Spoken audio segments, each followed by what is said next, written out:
Good morning, everyone. Thanks for joining us at 7. I'm Tracey McCain. And I'm Caitlin Nuclo. You're watching Eyewitness News here on the Wax. A lot to talk about. First, though, let's get a check on that forecast. Get your morning ready. Meteorologist Jill Gilardi is in with the details. Hey, good morning, Jill. Good morning. Hey. So things have kind of quieted on down. All right, we like that. Yeah, we have like a day of it. And then tomorrow, here we go. We've been monitoring this possibility of rain and storms, and we were like, okay, take one system at a time. So tomorrow evening, late in the afternoon, showers and thunderstorms developing. Some could be strong to severe, impacting outdoor plans, travel, fireworks, things like that. So yes, tomorrow's a first alert weather day. But today, there is still some lingering light rain across southern Connecticut generally, and then across parts of eastern Connecticut as well. So half of the state dealing with a little bit of lingering lighter rain, a little steadier down towards, say, Milford and New Haven. Gradually, this will be shifting out of our state. It's just a slow process today. This front has been slow moving, and so we're going to be kind of socked in with the clouds for a while. There is clearing back to our west. It's going to take some time to get here, though. It's still muggy out there, and we're tracking temperatures either in the upper 60s and low 70s, and so are the dew points. So yeah, a little bit of light fog. So heading out for a walk, a little sweaty weather, not sweater weather. We're not there yet. Caitlin wishes we were, though. I know Francis, like, is it here yet? But yeah, we're going to get toasty as we get into the afternoon hours, not as hot as yesterday. So we're going to be tracking the rain exiting when the muggy air gives us a break, and obviously tomorrow's first alert weather day coming up in about 10 minutes. All right, Caitlin, Francis, back to you. All right, thanks, Jill Gilardi. Yeah, did you see me take my sweatshirt off before I came back on TV? Maybe. It's okay. It's a little chilly in here. Good morning, everyone. Not outside, though. If you're heading out the door, unfortunately, we do have a couple of issues I want to turn your attention to. First alert here in Southington. Roger said we're starting to see some of this area reopen, but again, Main Street blocked off here at Meriden Avenue due to a water main break. Old Lyme, this looks like it's getting ready to reopen as well. Route 156 has been closed since yesterday at Dogwood Drive and Cross Lane because of a crash that resulted in some utility poles coming down. Here in Colchester, New London Road is still blocked off this morning at Marvin Road, and that's because of a crash as well from overnight that resulted in some wires down. Eversource has been on scene working to make those repairs this morning. Live look here in Vernon on 84 here in Middletown along Route 9. Here's a look right by the Bradley Connector in Windsor, right on the Windsor Locks line on 91 and 691 through Meriden. Majority of the state nice and quiet as traffic volume is pretty light, but we got normal delays down through Fairfield County. Let's quick check at your Connecticut Chevy First Alert traffic report driven by your Connecticut Chevy dealers. All right, let's get back to that breaking news in Southington, where crews are working to repair that water main that Kate was just telling you about. That portion of Main Street closed this morning. Let's get out to your reporter, Roger Susanna, with the latest. So, Roger, what are you seeing out there? Yeah, good morning, ladies. A big update, and this situation is improving, which is some good news. Let me show you the intersection and tell you what's going on. So, crews told me about a half an hour ago that they were able to repair the water main, but obviously at this point they still need to put some dirt into the area where they dug up and then eventually repave this road. However, they have been able to reopen one side of Main Street, which is also Route 10. If you are heading south, they're actually letting traffic get by, but north, as you can see, obviously it is still a no-go.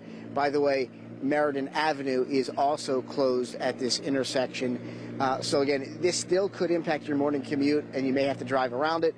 The good news, though, is you either have water already if you live here in Southington, or will very, very shortly, because again, the water main has been repaired. The issue now is just the traffic, and we've been watching this crew all morning. They've been working very hard at a very dirty but very important job, obviously, getting this water main repaired. They dug up that water main. Apparently it has been repaired. The issue now is putting in enough dirt so that they can flatten the area and then eventually repaving. Now, police tell us that part of the process could still stretch on for quite a while, potentially around 10 o'clock this morning. So again, if you're driving around through Southington this morning, you may have to detour around this mess. Reporting live in Southington, I'm your reporter, Roger Suzanne, in Channel 3 Eyewitness News. All right, thanks, Raj. Right now, a Windsor police officer is facing charges after investigators ruled he was not justified in a shooting. This happened back in January. Investigators say Officer Brandon Thomas was chasing a man for an improper license plate. He threatened to tase the suspect, but instead shot at the suspect and missed. When the suspect was taken into custody, he asked why the officer shot at him, but the officer denied using his gun. Windsor police are defending the officer, saying he made a mistake during a high-stress situation. All right, take a look at this video from Manchester here. The fire department posted this. It was flooding that happened quickly after those storms rolled through last night. Yeah, we all heard them. And here's the impact here in Manchester, right at the Dunkin' at Center and New Streets. Officials also say at least one building nearby had structural damage. This morning, most customers have their power restored in Manchester, but hundreds of Eversource customers are waking up still without power across other parts of the state. The road looking more like a river there. Yeah. Well, those storms caused a scary situation for a driver in Norwich as well. The Yantic Fire Department shared this picture with us, and the driver trapped under that tree. You can see that car under there. Goodness, I didn't even realize. And there were live wires resting on it as well. This happened on Browning Road. Crews were able to turn off the power lines, cut away that tree. Can you imagine being that driver? The driver was hurt, but they are expected to survive. So that's the good news here. From one crazy act of nature to another one. Check out this picture from the fire department in Coventry. They shared this with us. A tree struck by lightning, and you can see the aftermath. This right at the intersection of Brewster Street and Swamp Road. You can see the tree glowing bright red from inside. So the bark completely gone at this point, smoke coming out from the top of the tree, and that lightning kind of just causing that fire inside. It's wild. All right, parents and students in Hartford here are waking up this morning to a new leader of the public school district. Your reporter Marcy Jones has more on how the board made its decision. A months-long search has finally come to an end after the Board of Education members have unanimously voted to elect the new superintendent. So let's break down what we know about this new leader. Dr. Andre Townsell comes to Hartford from a school district in Maryland. Townsell is taking over for current superintendent Leslie Torres Rodriguez, who's stepping down after 7 years. While Townsell is no stranger to solution-oriented strategies from his years working in education, Townsell is taking on the role of superintendent during a financially challenging time.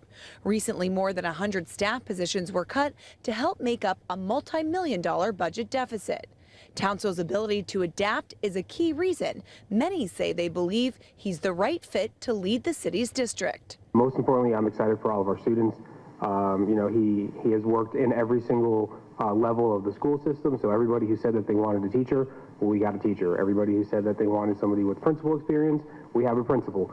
While there's no defined start date so far for Townsell, we do know that Dr. Torres Rodriguez will be stepping down on August 29th. Your reporter in Hartford, Marcy Jones, Channel 3 Eyewitness News. Well, this morning, education leaders in New Haven have passed a budget for the next school year, and it could lead to larger class sizes for kids. The district was facing a $23 million deficit, but additional money from the city and state did allow them to avoid any layoffs. They will be forced to close the Brendan Rogers Magnet School, though. And more than 75 positions will be cut, but school leaders say many of those were already empty. This morning, there's a brief pause in the trial of Raul Valley. Court is not in session today after the defense rested its case on Tuesday. Closing arguments are set to begin tomorrow. Valley is accused of stabbing 4 teenagers, killing one of them during a house party in Shelton back in 2022. Valley broke down during testimony yesterday, telling the jury he was acting in self-defense and felt ganged up upon during a fight. However, the state pointed out inconsistencies in his testimony during cross-examination. Valley is facing charges for murder and assault. An update now. The next court date for the Waterbury stepmother accused of locking her stepson in a room for decades has been rescheduled to next week. Kimberly Sullivan was originally set to face a judge today, but that was continued to Tuesday. And good morning again. We are tracking on the only live radar in the state. Half of the state seeing some lighter rain, and a lot of that down towards, say, New Haven, Milford, Guilford, Hamden, Wallingford, for example.